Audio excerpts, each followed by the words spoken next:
Welcome back to the Raw Real Estate Podcast. This is part 2 of my discussion with Lisa Sorvig. In the last episode, we covered consumer buyer and seller issues for 2024. In part 2, we're going to take a big picture view of the economy and real estate. Specifically, we'll look at how the election will affect real estate and a deeper dive into the NAR lawsuit and why we agree it's a good thing.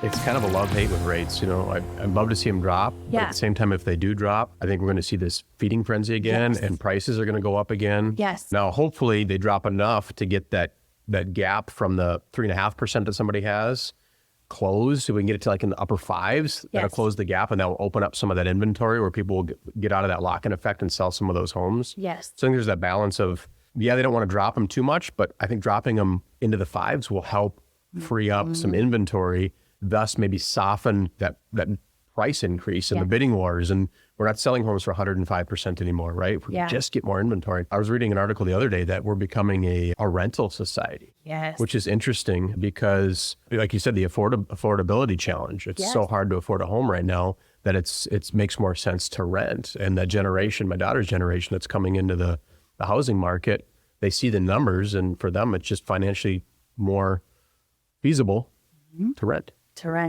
Yeah. So, This is my, how I said I'm going to like go off topic. And you have companies like BlackRock that are buying up billions of dollars of real estate down in the South. We call it the Bible Belt, like the southern states, and they're turning those into rentals. So I think that they don't want us to necessarily be homeowners because it builds wealth, it builds stability. It's the American dream. And I just think that there's a lot more going on right now besides just interest rates and inflation.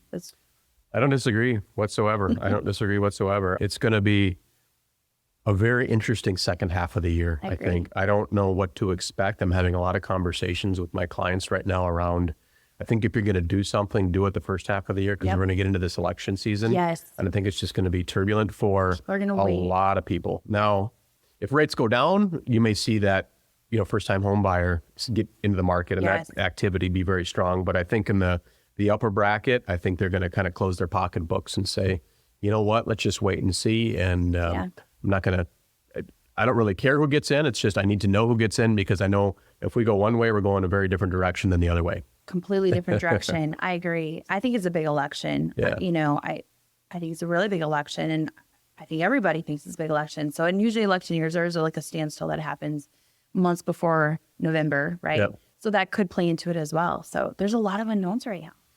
It's one of the craziest years. I think my motto right now is survive until 25. I just think if we can survive this year until next year, I think next year will be a good year. I do think we'll see some softening in rates and just a kind of a big exhale in the economy. And hopefully, I won't get into politics too much either, but I think our whole recession and all of our inflation revolves around oil. Yes. And the price, and it costs more to ship a dozen eggs, so we're paying more per dozen eggs and milk and everything right now. So I think when that can go down a little bit, I think that will free up a lot of monthly expenditures for the American consumer. Absolutely. Thus, change their ability to afford homes. So as we sit here today, we're looking at getting into what I call the busy selling season. Yes. What's one piece of advice you're giving your clients right now to prepare for the next 60 to 90 days? Yeah, get prepared. So if you want to move and you're ready to move, get your house ready. A lot of times I find that home sale contingencies are very hard to get accepted in this market. It's not impossible, but it's just another challenge. If you're going to interview agents, sign on with an agent that's going to represent you. Get your finances in order. Talk to a lender.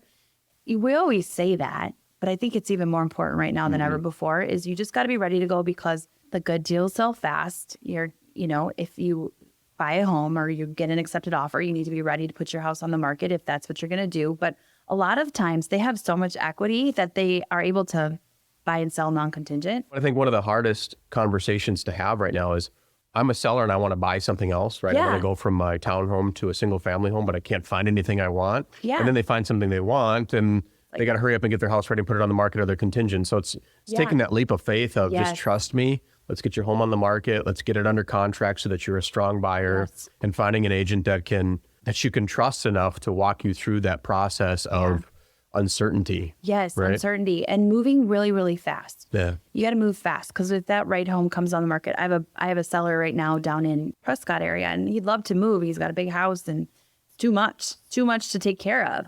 but the properties that he would be interested in very rarely come on the market. So it's like, we got to be ready to go. So he's been making repairs, getting that house ready, making repairs, making those updates, getting things decluttered, getting a dumpster, just getting ready so that you can move quickly is key.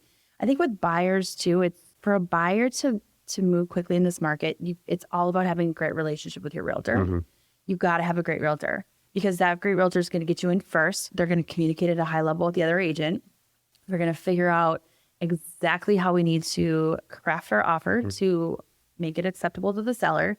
And then we're going to I'm going to convey as your agent why the seller should want to work with us. Mm-hmm. It's not just the buyer. They want to work with the other agent too. So, yeah. And as a buyer, trusting your agent, right? That's really, really big part of it.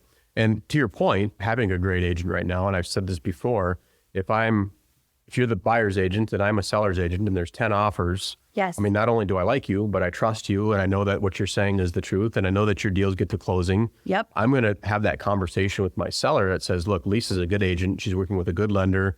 She wouldn't lead us down a path where there's a dead end. We should try to work something out with her buyers. That's just a fact right now. Yes. Versus if there's 9 other agents out there that are working for ABC Realty from their basement, or they just got their license, or they're non-responsive and they're working with some lender that's fly by night. It's like, it's the truth. I mean, in a multiple offer situation, I'm going to lean heavily on a good, experienced agent that I know will navigate through some of the roadblocks, appraisals, inspections, things that we have to get through that they can keep their buyers' emotions under tact. Absolutely. I agree 100%.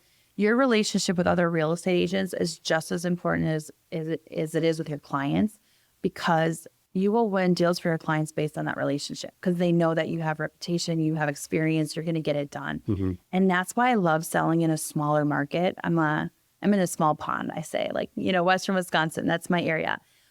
Yet I was on the board. So I served on the Western Wisconsin Realtors Association. I was the president of the board, and it's not paid. It's a volunteer. Yeah. And honestly, you get a lot of agents that call and complain about so-and-so did this and so-and-so did that. Go get them, Lisa, go get them. So I was looked at as like the sheriff in town, because I said, well, if nobody is going to turn these people in, then everyone's going to think it's okay to just sell houses and coming soon, because that's what's happening. Yeah. So I think by serving my realtor community at a high level, although it was a lot of work and a lot of time, and it ended up being a 4-year term because of COVID, it allowed me to have relationships with so many realtors in my market. And I was able to build great relationships and come out or be looked at as a leader. And I think that has helped me tremendously with getting deals accepted in multiple offers in this market and moving forward. Yeah. Yeah. Yeah, no, I agree. I wish I had the patience to be involved in realtor associations and leadership. And I don't think I'm politically correct enough to sit across from a board of realtors and have conversations. In fact, I'll give you a story. I was one of those 30 under 30s eons ago, right? Yeah. And I was invited out to Chicago, the National Association of Realtors, to talk about how we get more youth involved in real estate and how we get it to be more of a professional career. And we were going to come up with some big grandiose way to, get younger generation into the business. And it was myself and one other gal. We were both 30 under 30s that year. And it was a room full of suits that were, 50, 60 years old. And they got around to me and I came up with my proposal, and it was, my wife went to 14 months of hair school to color hair and cut hair. Let's make this a 14-month, 2-year college degree, make this a true profession. Let's make this something we're proud of. Mm-hmm. The room went silent. Really? They looked at me like, who is this guy? I thought they were going to put me on the next flight out of town. We went to dinner that night. Nobody really talked to me. I was never invited back.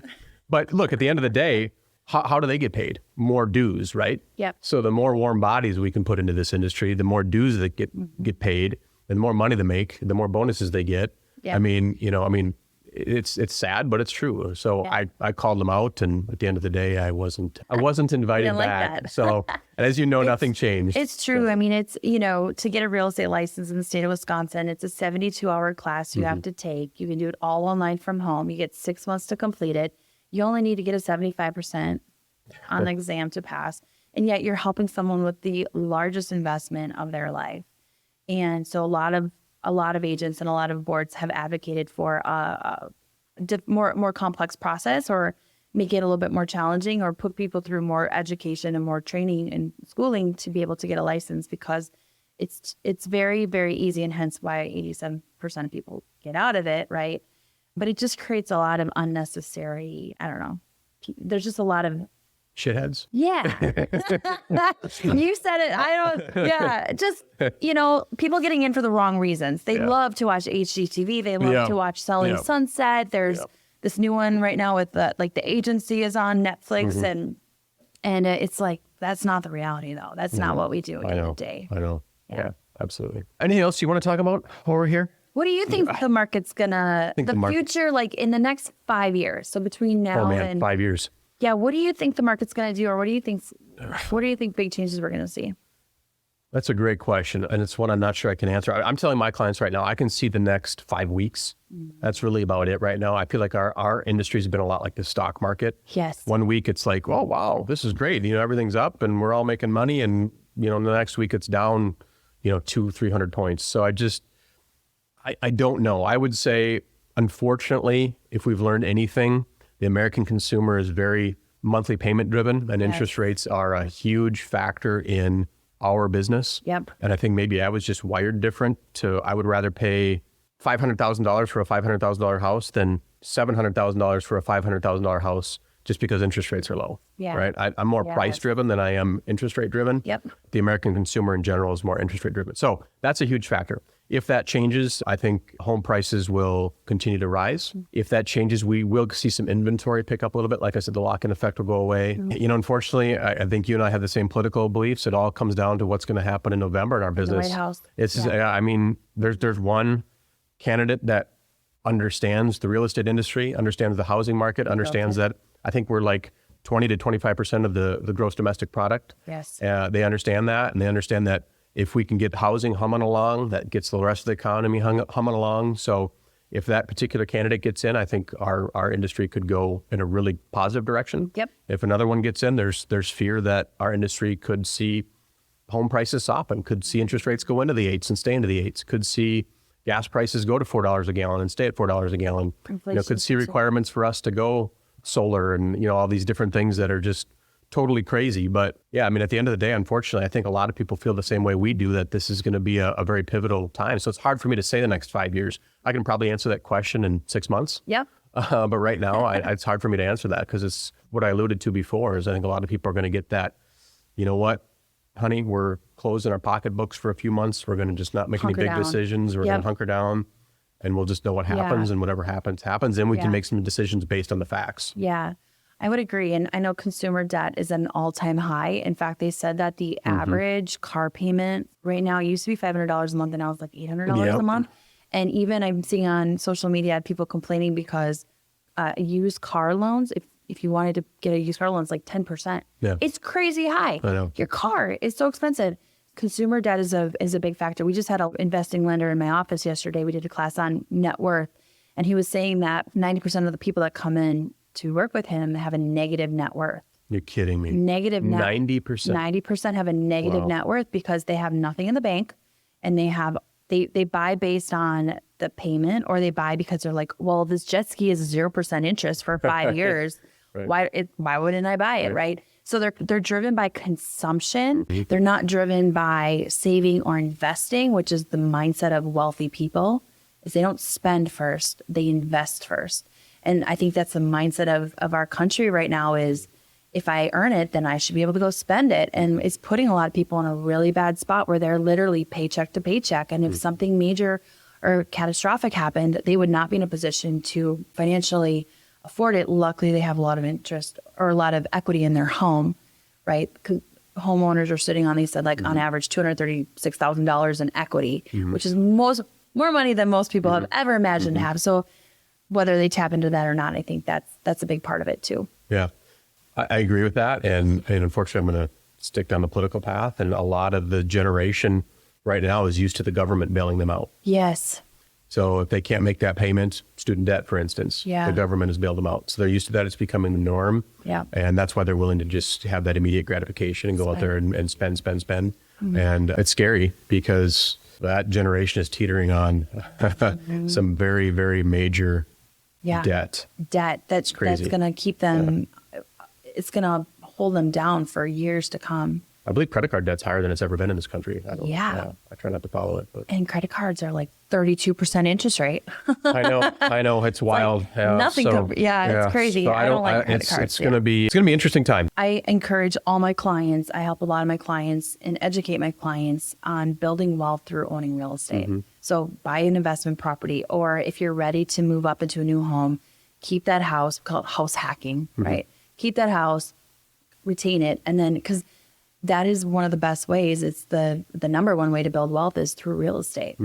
So we just got to teach more people how to do it. And that's why you're good. That's why it separates you from bad agents, is you're willing to educate and tell your consumers what's right. You're not telling them, let's stretch your budget up to $1 million and put 5% down and, sell the farm in order to purchase it and live month to month. And I mean, you're having those good, hard conversations with people and giving them the facts and letting them make decisions based on the facts. I want to have you back and see where things are at. Maybe after the election, we can sit down and talk about where we're at, where things are going to go. So I would love to. Thanks for having me. Yeah, thank you. Yeah.